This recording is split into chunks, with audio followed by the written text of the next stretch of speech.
김종인 비대위가 출범 안 할 줄 알았는데 1시간 만에 합당과 비대위를 속전속결 내버리고 조경태 어디 갔어? 소리 질러가면서 절대로 맞고 사람들이 그 뜻 아니다더니 뭐 전국이도 그렇고 그냥 싹 통과해버렸습니다. 그러니까요. 김종인 비대위원장이 됐고 내년 4월 달까지는 임기를 하는 것 같아요. 근데 이분이 확실히 파격적이긴 해. 그러니까 아주 쇼킹한 걸 가져오지 않으면 혁신이라는 느낌이 없잖아요. 초반부터는 잘 지르고 있는 것 같아요. 쏟아지는 이야기들을 보면은 대표적으로는 보수란 말 안 쓴다. 여딴 거. 그리고 가장 잘하고 있는 거는요. 제가 봤을 때 개별적 인터뷰 등을 하지 마라 이런 뉘앙스 얘기하더라고요.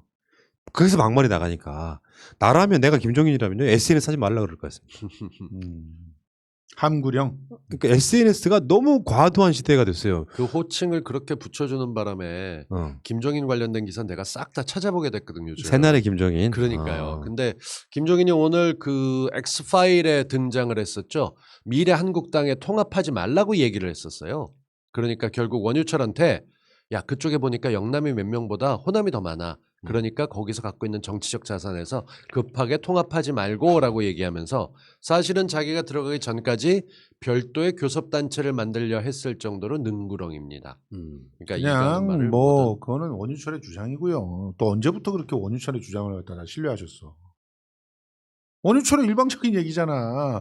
자기네들이 딴 생각하고 있었는데 갑자기 이렇게 합치게 된 것이 김종인이 이러이러한 때문이다. 일이 있었습니다. 이러면서 그냥 마치 김종인을 띄워주게 하는 거지. 그걸 다 믿으면 그게 바보지. 아닙니까? 아닙니다. 예, 무슨 소리야. 그러니까 여기요. 오늘 당장 사실 막말 나왔거든요. 예. 미래통합당이 바뀌려면 그중에 가장 깐족거리는 자가 나는 원희룡이라고 보는데 원희룡도 자기 까내는 지금 이제 잠깐 미래통합에 들어갔나? 들어갔지. 저번에 들어갔잖아. 저번에 들어갔구나. 그러니까 통합할 때. 백선엽 친일파 이분을 두고 백선엽이 6.25 때 이순신인데 당연히 뭐 현충원에 있어야 되네만 이런 이야기를 하는 거예요. 그러니까 이런 말이 상대방을 니들은 수구 꼴통이고 친일파고라는 말을 듣게 만드는 거예요. 원희룡이 떨어졌던 걸 생각해 보시면 답은 나와요. 원희룡이 대선 주자로 나가고 있다가 밀려났던 이유가 전두환이 의자에 앉아있는 그 앞에 큰절하는 사진이 나가면서 젊고 혁신의 이미지가 싹 사라져 버렸습니다. 지금 그거 2탄 쓰고 있는 거예요. 여기 지금 원희룡의 조상이 원균이잖아요. 본인 스스로도 그렇게 얘기하니까. 아니 그러니까 백선엽이 6.25 때 이순신인데 왜 현충에 묻히는 건 당연하다 이렇게 말을 하면 친일파 소리밖에 더 듣겠냐고요. 그러니까 우리가 토착애고라고 말하는 이유가 있는데 이런 이야기 안 하는 게 좋지. 그런데다 본인은 스스로 대전으로 가겠다고 얘기를 하고 있는데 6.25 때 이순신이 어처구니 없다. 자기 국민을 학살하냐? 이순신이 자기 민족이고 엊그제까지 그 국군을 지원해 준 사람을 학살하고 가고 막 이러냐? 이순신이 친일했어? 무슨 개소리 하고 있어. 그러니까 이런 모습들을 계속 보여주면 김종인이 아무리 허우적 거려봐야 안 된다니까요. 이런 모질이들이 있는데 무슨 정치가 제대로 되겠어요. 김종인이 무섭긴 무서운지 대선 후보들이 속속 등장하고 있습니다. 거기서 지금 얘기했었던 원희룡도 다음 대선 정말 중요하다. 그러니까 내가 나가야 된다. 이런 톤으로 얘기를 했고 그러고 나서 유심초라는 팬클럽을 갖고 계시던 그 유모 씨 계시잖아요. 그 양반도 일찌감치 자기는 2022년 대선이 내 정치의 마지막 인생이 될 것이다. 사실 이미 4년 전에 참 끝났는데. 야 진짜 뭐 2년 후에 대선 난리 나겠다. 그리고 김경률도 출마한다는데. 그러니까 누구? 김경률이 자기 대권 회계사? 그 양반 자기 페북에 썼어요. 진짜? 네. 자기 대권 준비하느라고 언론하고 나는 싸우지 않으려고 했었는데 이제부터 전쟁이다 그러면서 김어준을 까더라고. 진짜? 아 이분 내가 인터뷰해본 사람으로서 정말 사람이 변하는 건 순간이네요. 순식간에 변해서 포지션을 바꿔잡고. 바꿔잡고. 아니 김경률은 김어준 총수가 키워준 사람 아니야? 당연하지. 맞아요. 뭐 하는 거야 그거 진짜? 근데 김어준이 키웠다 저쪽으로 한 사람들 고성국도 있고 많아요. 김어준의 흑역사야? 고성국하고 되게 친했잖아요. 또. 지금도 친해. 네. 어차피 지금도 친해 김종인인데 진짜? 뭐 근데 어려울 때 그렇게 도와주지도 않았단 말이야? 연락 안 해. 이제 3년 됐어. 잠깐만 정리형 좀 할게요. 더러운 인간. 원균이 조상인 사람은 원희룡이 아니고 원유철입니다. 네. 실제로 직계라고 하더라고요. 네. 아니 같은 얼굴도 원씨니까 비슷하다고. 뭐. 같은 집안이겠죠. 나도 권율 장군의 후손이야. 그래서 내가 곽성도 때는 부끄럽잖아. 같은 곽실 거니까. 나는 권율 장군의 후손이자 을사오적 권중현의 후손이기도 합니다. 권 PD님 자제하세요. 옆에서 이렇게 아이고. 곽성도 때는 속상한 저 같은 사람도 있는데. 나는 김성주야 그러네. 이름이. 살인마 김성수. 그러네 고려대 친일파 김성수, 김성수. 내가 곽상도하고 이 김성수란 이름을 버리고 싶어서 얼마나 참 진짜. 왜 좋은데? 곽상도가 어떻게 돼요? 같은 정식이긴 해요. 두 개인데 현풍과 청주 중에 하나인데 어. 뭔지 알아보고 싶지도 않지만 뿌리는 하나밖에 없어요. 그렇겠네. 네. 곽상도하고 친한 걸로. 여보세요. 그건 내가 정말 족보가 같은 거 아니야? 같은 족보 아니야? 아니야. 내가 이번에 빌릴 저기 거야. 또 이용수 할머니 수양딸이라는 사람도 곽씨더라. 아 정말 왜 어? 현아나 불러도 방송해야지 않나? 자자자자. 너무 신소리가 길었고요. 네. 그러니까 지금 진지하게 공서처럼 한번 이야기 해보자고. 네. 나는 김종인이 있음으로 해서 그 명과 암이 있다고 생각하거든요. 첫 번째는 실제로 복지는 좋아질 거예요. 네. 그렇게 집권하고 만들어진 어떤 1년 동안의 이념이 결국에는 그것이 대선 등을 통해서 투영될 거라고. 지방선거 포함해가지고. 복지 문재인 정부의 문재인 케어 플러스 소득주도 성장 이런 복지들은 상당히 좋아질 가능성이 높아요. 그럼 우리가 잘 활용하면 된다고 생각해요. 다만 김종인이 어떤 식으로 쇄신하든 간에 우리는 진정성 못 느낄 거라고 빈정거리겠지만 사실상 그게 이미지를 완전히 바꾸는 데 성공하면 굉장히 우리도 대선이 힘들어질 수도 있다는 제가 첫 번째. 김종인이 처음에 보수라는 말을 빼자는 게 이번이 처음이 아닙니다. 2012년에 비대위에 들어갔을 때 똑같은 말을 했고 보수라는 말은 썼지만 빨간색을 가져오고 그 비대 모양의 로고를 만드는 자유한국당을 만들어낸 걸 보면 충분히 그렇게 포장하는 능력은 있는 사람이에요. 그리고 무엇보다 언론에서 김정인의 워딩들이 바깥에만 나가는 게 아니라 자기네들 셀프 디스하는 쪽도 있습니다. 오세훈 같은 경우 그 쓸데없이 급식 투표해가지고 그때부터 잘못됐다라고 얘기했는데 오세훈이 대놓고 지금은 저 달라졌습니다. 이 얘기를 할 수 있게 만들어준 걸 보게 되면 오세훈조차도 살려놓겠다는 얘기가 되는 거예요. 달라진 사람이 자기는 문재인이랑 같이 싸웠다 그러냐? 앞에 고민정한테 줘놓고? 그러니까 본인은 그렇게 얘기하는데 그 당내에선 자산으로 챙겨주는 거죠. 그러니까 그러니까 이게 그 형님의 분석이 내가 가끔 가다가 이렇게 약간 마음에 안 드는 게 있는 게 대부분 뭐냐면 마음에 안 드는데 당신 분석이. 그렇지 서로가 그럴 거야. 근데 싸워라. 기본적으로 김종인이라고 하는 사람이 내걸고 있는 그런 개선의 방식이라고 하는 게 판박입니다라고 분석을 해놓고 그리고 그 다음에는 이렇게 자산들을 갖다가 챙겨주니까 뭐 당내에서의 마치 미래가- 지지도는 가면서 저는 김종인의 목표가 의원 당선이 아니라 당대표라고 봐요. 내년 4월에 끝나고 나서 거기 임시대까지 가는 게 아니라 실제로 그 당의 주인이 돼서 자기가 당대표로 황교안이 있던 자리를 치고 들어가서 킹메이커가 되겠다라는 걸로 보이는 거지 이 지금 정박은 상관없이 당내에 잘 보이기 위한 걸로 가고 있는 그러니까 거죠. 늘 그래왔고요. 늘 그 작전이잖아요. 늘 그 작전이니까 똑같을 거라고 보는데요. 사실은 그 김종인은 냉정하게 말하면 성공한 적이 없어요. 뭐 김종인이 성공해가지고 그때 총선을 이겼습니까? 그렇지 않아요. 그러니까 체질을 개선했던 것은 피눈물을 흘리면서 자기의 자리를 갖다 내놓고 그리고 또 새로운 그 세력들과 그래도 그 굴욕을 딛고 그 같이 하나가 되려고 노력을 했던 그런 사람들에게서부터 나온 것이지. 그러니까 자기를 비우고 희생을 하려고 하는 리더십에서 모든 것들이 출발하는 것이지 김종인처럼 뿌리를 갖다 튼튼하게 어딘가 두지 않고 이 말은 자기 희생이 없다는 거죠.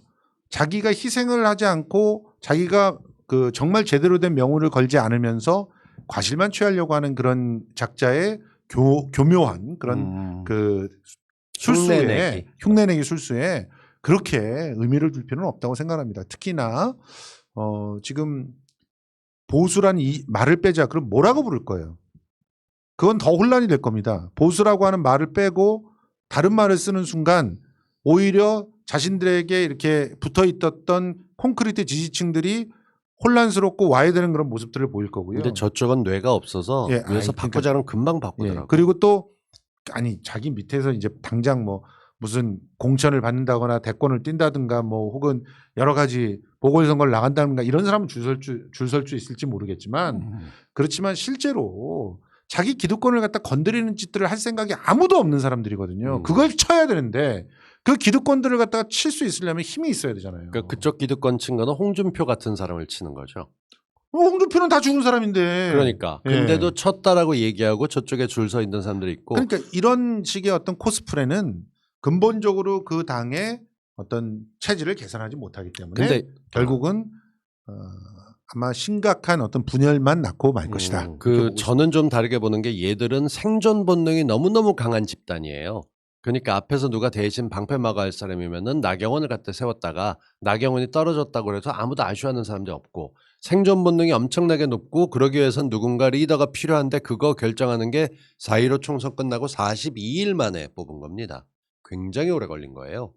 그런 면에서 놓고 볼 때 이 보수당이 어떤 식으로든 전열을 가다듬기 시작했다는 건 별로 반가운 소리가 아니고 주호영이 며칠 동안 그나마 버티면서 착한 척 쇼하고 5.18까지 와서 얘기했던 것이 요번에 다 먹지 말고 우리 몇 개만 줘라고 상임위 갖고 딜하고 그래놓고 지네들은 그때 당시에 뭐 법대로 해가지고 18개 다 가져갈 수 있다고 주장했던 게 주호영이에요. 맞습니다. 그러니까 지금 김태년 같은 경우 법대로 하자고 얘기하면서 국회 개원은 협상의 문제가 아니다.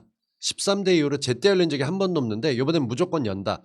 6월 5일에 연다고 돼 있다. 그러니까 그걸 갖고 딜을 하지 말고 그냥 하자 이렇게 나가는 건데 거기서 전에는 그냥 주호영 혼자서 끝났다면 김종인이 뭐라고 한마디 거들게 되면 언론들은 좋다고 또 그쪽의 역할을 할 겁니다. 그래서 저는 김종인이 뭔가 크게 실수를 하길 좀 기다려야 된다는 거. 그러면서 지켜보면서 좀 욕할 구석들을 찾자 아니 근데 이러는 뭐 거. 하여튼 김종인이 그런 걸 제대로 뭐 이렇게 주도할 수나 있을까요? 그러니까 여기서 정말 중요한 것은 이건 제 생각입니다만 김종인을 높이 평가하고 김종인의 이 뭔가를 갖고 있을 거라고 생각을 애둘러 하면서 그러면서 자꾸 그쪽과 뭔가를 협상하라 협의해라 이라고 하는 사람들이 적이다. 음, 나는 그들이 작세다라고 생각을 해요. 동감. 그러니까 그렇게 하지 말아야 돼요. 김종인이 뭐 막 이상한 언론 플레이하고 뭐 이러면서 늦추려고 한다? 그래? 그럼 오지 마. 우리 180명 갖고 10개 이런 식으로 진행해 버려야 돼. 당연히 그렇게 할 거라고 선언을 했고 지금 김종인이 9명의 비대위원을 뽑았어요. 근데 그 뽑았던 연면들을 보게 되면 임팩트 있는 사람들은 별로 없습니다. 그럼요. 그러면서 거기서 40대들을 집어넣어서 뭔가 청년들하고 해볼 것처럼 했는데 그 당내에서 엠벙만 갖고 말 뒤집었던 대변인하고 그다음에 또 젊은 양반 하나하고 뭐 이렇게 들어갔고 당신 김병민도 들어갔지. 김병민 변호사 또 비대위에 들어갔어요. 그 새로운 인재 재발견이라고 인재영이 그러니까 어휴, 아유 참. 훌륭해요. 그런 참. 인재를 데려가시니 원래부터 너무나도 있던 고맙습니다. 사람은 그러니까. 생큐예요. 그러니까 김종인은 지금 뭐 자기 원샷 받고 싶은 거거든요. 김종인 맘대로 할 수 있는 게 다 된 거죠. 원샷 받고 싶은 거고. 그러니까 말하자면 나는 이제 그렇게 보는 거죠. 김종인이 한 발 더 나아가면은 성수형 예상을 뒤집는 거죠. 그러니까 예를 들면, 그러니까 실제로 사람들한테, 그러니까 김종인의 장단점이 있는데 내가 봤을 때는 김종인이 경제민주화 외쳐가지고 선거에 이길 수는 있었어요, 박근혜가. 근데 실제로 그 당이 달라지진 않고 도로 그 정당이 돼버렸잖아요. 그러니까 김종인이 그 당의 체제를 바꿀 수 있을 거라고 생각하는 사람은 없죠. 당연하죠. 그리고 문제는 김종인이라고 하는 캐릭터가 뭔가 잘 만들어진 일종의 이제 뭐 중국인들이 말하는 뭐 이렇게 그 동물원에서 곰이 뭔가 재주를 막 넘고 거기에 실제로 돈을 받아먹고 당선되고 하는 사람들은 지금 미래통합당의 이 정치인들인 거죠. 그러니까 네. 김종인 자체는 뭐랄까 정치 예능인? 솔직히 말하면 참 그게 가깝다고 봐요. 근데 문제는 김종인에 대해서 뭐랄까 그 무소불위의 권력을 가진 자가 아니기 때문에 특히 건물급 정치인들하고는 많이 부딪힐 거예요. 이제 그게 이제 김종인의 권한의 어떤 상황이 될 수도 있겠지만 결국에는 나는 김종인을 우리가 잘 활용해야 된다고 보는 거죠. 김종인은 복지를 확대시켜야 된다고 봐요. 지금 두려움을 좀 갖고 있어서 자기 원내에 있는 사람들을 데려다 쓰지 않습니다. 원외에 있는 사람을 굳이 떨어진 사람 비서실장을 갖다 놓고 그다음에 여성 몫으로 돼 있는 사람을 김연아를 데려다가 김현아 박사 그 양반을 부동산 데려다가 전문가요?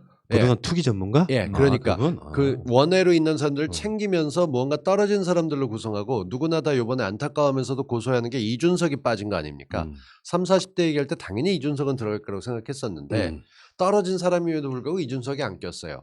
그러니까 김종인은 김종인 나름대로 뭔가 새로운 걸 해가면서 내심 안쪽에 지금 현역으로 돼 있는 의원들과 견제도 하고 있다 이렇게도 보이는 예. 거죠. 그러니까 이게 지금 대부분 그렇잖아요. 정권도 잡으면은 2년 안에 사실은 개혁이 뭐네 그게 승부가 난다 그러고 국회도요. 21대 국회 개원하면 각종 개혁 법안은 1년 안에 처리가 되거든요. 그럼요. 근데 이 상황에서 공교롭게도 김종인의 임기도 1년이에요. 그렇게. 그렇죠. 그러면은 이 상황에서 김종인을 잘 이용해 가지고 21대 국회에서 할 수 있는 개혁들 특히 경제라든지 복지에 관련된 법안들은 빨리 통과시키는 게 나는 김종인을 잘 이용하는 방법이라고 생각합니다. 근데 김종인은 사실 저는 주호영하고 김종인이 어. 지금 황교안하고 나경원처럼 서로 따로 놀 거라고 생각을 해요. 음. 주호영이 누구 들을 사람도 아니고 말을 모시곤 했지만 당내 추스려서 당을 모양새로 만들고 원내는 내가 알아서 할게 건드리지 마로 나갈 가능성이 더 높다고 보기 때문에 그런 면에서 좀 싸움이 나올 거예요.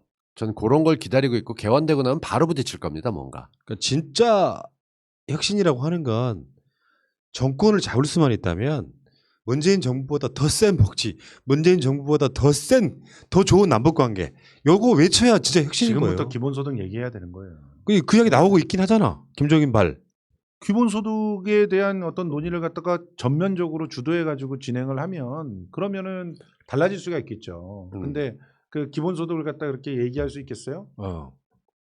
얘기하는 순간 저 기업들한테 상납할 게 빠지는데 아니 국민 건강을 위해서 병원을 새로 짓는 판에 그 진주 의료원 없애는 홍준표 아저씨는 운도 참 지지리도 없어서 안 될 거고 바깥에 있던 김태호는 들어간다고 얘기했는데 이걸 지금 들어가자니 그렇고 안 들어가자니 뭐하고 불러주지도 않고 존재감은 거의 사라지고 있어요. 고향에서 마지막으로 의원하고 끝나게 될 것 같기도 하고 윤상현은 윤상현 같은 경우는 지금 비서관이 복잡한 일에 걸렸기 때문에 압수수색까지 나가서 의원직을 계속할까 고민해야 되는 것이고 권성동 같은 경우도 강원도에서 지금 들어오긴 했지만 정진석이 올라가고 이런 거 보면서 그 영남이 아닌 사람들끼리 또 단합도 잘 안 되게 생겼죠. 그러니까 그쪽 당은 훨씬 더 시끄러운 상황에서 주호영이 이걸 어떻게 다 잡고 가느냐가 문제가 될 건데 그러면서 지금 김종인은 자기네 당으로 자기 당으로 만들기 위한 전략을 펼치기 시작했다. 그리고 그것은 국민의힘과 아무 상관이 없다. 이렇게 예. 보시면 됩니다. 지금은요, 이 해방 이후에 같은 반민특위를 만들 수 있는 시대가 아니잖아요. 전두환이가 만들었던 국보위 같은 거 이런 거 말고, 김종인 같은 우리 영감님의 그 뭔가 잘 보이고 싶어하는 심리가 있어요. 저 사람 똑똑하다. 요거를 잘한다 하면서 약 이용해 먹을 필요가 있는데 그러니까 성수형은 그걸 대부분 다 거부하는 형태로 가는 거야. 그럼 그 사람들 어떻게 하라고? 다 의원직 사퇴하고 어디가 확 뒤져버릴까? 난 그건 아니라고 보는 거예요. 그러니까 살살 달래가면서도 개혁도 해야 되는 거예요. 지금 딱 그런 시기가 됐다고 그 말을 거지. 거부하는 게 아니라 이제 살살 달랜다라고 하는 것에 이제 나중에 가면은 그러니까 꼬리가 몸통을 흔들게 된다는 것을 얘기하는 거예요. 살살 달래면서 뭔가를 취해야 된다라고 하는 것에 매몰될 사람들이 보인단 말이에요. 제 눈에는. 아니, 이게 야당 마인드야. 야당 마인드가 아니야. 실제로 여당 안에서 그런 걸 하자고 할 때 뭐 나서가지고 뭐 할 사람이 보인단 말이야. 자, 그럼 뭐 여기서 표자로 퀴즈. 끝나는 사람이나 이런 사람들이. 자, 지금 오늘 주호영과 그다음에 김태년 문재인 대통령께서 같이 식사하시면서 나왔을 때 의제가 하나 나왔어요. 정무장관. 야당 쪽에서 정무장관 만들어다오. 왜냐하면 지금 정무수석만으로는 약하다는 거죠.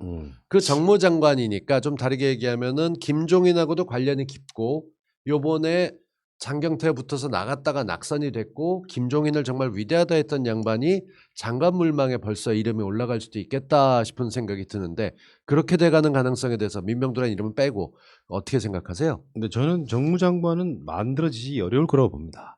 기본적으로. 이게 옥상옥이에요. 알고 보면.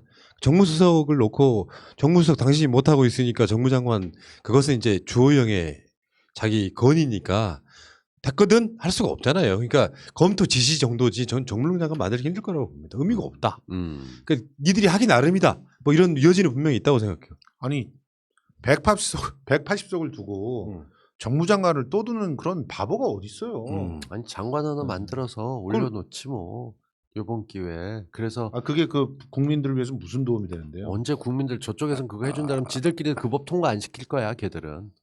아니 그러니까 어쨌든 내가 다른 이야기 한번 해볼게요. 그러니까 아까 그 야당 마인드라고 했던 이야기를 조금만 더 이렇게 확전시켜 보면은 뭐냐면 모든 결과물은 정부 여당의 책임이에요. 공이기도 하고.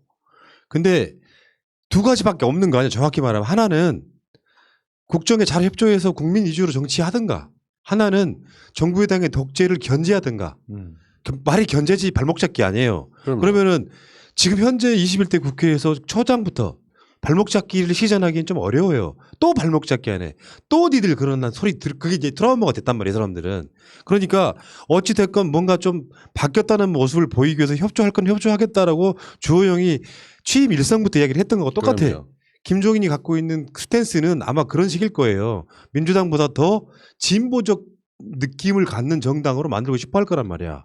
요럴 때는 그런 사람들을 살살 꼬드겨가지고 1년 안에 성과를 내야 된다니까요. 다른 방법이 없어. 그러니까, 성과를 낸다는 아직도 거에 죽창 들고 막 걔들 괴멸시켜라 이게 안 된다고. 지금 시대는 불가능. 아니 그런 얘기를 한 게 아닌데 또 갑자기 해봐. 극단적인 얘기 해봐. 싸워라. 그러니까 제가 우려하는 것은 그거죠. 그 협치라고 하는 그런 스탠스 또 말씀하신 대로 뭐 달래서 걔를 갖다가 이제 춤추게 해가지고 실제로는 야 명분 너한테 줄게 예전에 트럼프한테 하듯이 명분 너한테 줄 테니까 실리는 우리가 챙길게 이런 작전을 얼마든지 쓰라는 거예요. 쓰긴 쓰되 거기에 매몰돼서는 안 된다는 거예요. 근데 매몰되게끔 할 사람이 눈에 보여서 걱정이 돼서 얘기를 하는 거예요. 그래서 제일 중요한 건 원칙이 정해져 있는 날짜가 있다는 거죠. 스케줄링을 해라. 그래서 그 플랜 안에 딱 끝내야 되는 날짜들을 정해놓고 그 끝내야 되는 날짜가 다가오면은 사정없이 표결로 가는 그런 과감한 모습들을 갖다가 보여줘야 그렇게 갈 거예요. 된다는 것이죠. 그 총선 어차피. 끝나고 얼마 안 있다가 이해찬 대표가 한 말이 있어요. 개혁에는 일종의 골든 타임이 있다. 당연하죠. 그러니까 1년 안에 그 웬만한 건 얘기를 다 하는 해야 거예요. 된다는 거예요. 어저께 얘기를 하는 워크숍 거예요. 열렸을 때도 6개월이 처음이 제일 중요할지 모른다. 김태년 원내대표 그렇게 얘기했고 그리고 법대로가 아니라 다수결로 나가서 표결 붙이게 돼 있는 방식으로 돼 있기 때문에 잘못된 관례는 깨도 된다라고도 당연하죠. 당대표도 얘기를 했기 때문에 지금 중요한 건 그런 거죠. 분명히 김종인은 거기서 도움받을 당내 사람들이 없어요. 그러니까 그 당의 그러니까 의견과 다른 얘기를 할 거예요. 그런 거를 잘 예. 주워 먹어야 된다는 거죠. 저는 그래서 어떤 생각을 더 갖고 있냐면 한마디만 더 얹자면 계속 패배하는 그런 모습들을 걔네들한테 심어줘야 돼요.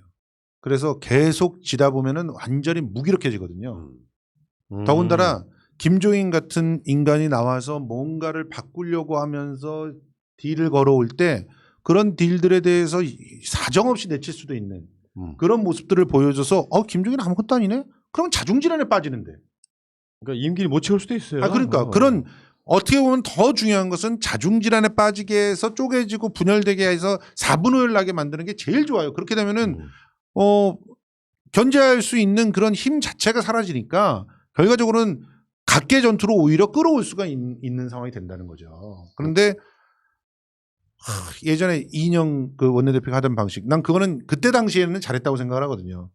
완전히 압도하고 있지 못하는 상태이기 때문에 최대한의 명분을 챙기려고 노력했던 거 좋은데 이럴 때마다 뒤에서 더 기다려라 협치해야 된다 양보해라라고 외쳤던 사람들이 민주당 안에 있고 이번에도 다 당선이 됐단 말이에요. 하나는 나갔잖아. 네, 하나 나갔고 그러니까 그런 상황들 때문에 걱정을 하고 있는 거예요. 그러니까 이런 건 있어. 나 김종인의 심리 속으로 들어가 봐야 된다고 생각합니다. 맞아요. 김종인은 어떤 메커니즘 속에 있는 사람이냐면 드디어 비대위원장에 또 앉았어. 뭔가 막 전지전능한 신 같잖아요. 막 저당 이당 막 비대위원장 다 하고. 김종인 입장에서는 언론에 자주 나는 게 일단 첫 번째 목표야. 그럼요. 워딩 하나하나가 언론에 나면서 조선일보 보면서 한겨레 보면서 그 양반이야. 이 양반은 그런 거예요. 그러니까 많이 물어봐야 돼요. 우리가. 네. 그러니까 김종인 자체는 그러면서 자기 성과를 언론에 막 띄우고 싶어하는 사람이야. 이게 무슨 이 양반이 대선 나갈 건 아니잖아요. 솔직히 말하면 뭐 욕심 있다고 분석하는 사람도 있긴 전 한데. 그것도 있다 봅니다. 예. 그러니까 그런 어떤 상황이기 때문에 김종인 자체는 굉장히 어떤 개혁적 형태로 저는 밀어붙일 거라고 봐요. 그러니까 예전 형태의 황교안하고는 정반대 포지션으로 갈 거라고 봅니다. 그 지점을 못 믿어 할 건 아니라고 보는 게 내 결론입니다. 맞아. 못 믿어가 아니라 그런 부분들은 그럼 지금 당장 갑시다 해가지고 납죽납죽 받되 예. 다만 그렇게 얘기하기로 했는데 시간을 자꾸 미뤄요. 좀 기다려 봅시다. 그럼 안 이따위 되지. 짓을 하지 말라는 안 거지. 되지. 이따위 짓을 하지 말라는 게 핵심이고요. 그런 일단, 측면에서 저는 이 명언 그리고 지금 진짜 우리 눈에서도 보이는 거 계속 지다 보면은 그러면 나중에는 이길 생각을 안 해요. 걔네들을 그렇게 만들어야 돼요. 평생 야당으로 가죠. 네. 그러니까 6월 계속 지게 만들어야 5일 날 돼요. 국회를 딱 여는 건 정확하게 열어야 되고. 그럼요. 그런 거부터 양보하면 안 되는 거예요. 양보하는 게 아니라 그건 협상의 대상이 아니라고 그랬으니까 거기에 대해서 한참 하다 보면 주호영하고 이제 부딪히는 거, 김종인하고 부딪힐 때 우린 김종인 편을 들면 됩니다. 김종인이 굉장히 주호영하고 사이가 안 좋아질 거로 보이니까요.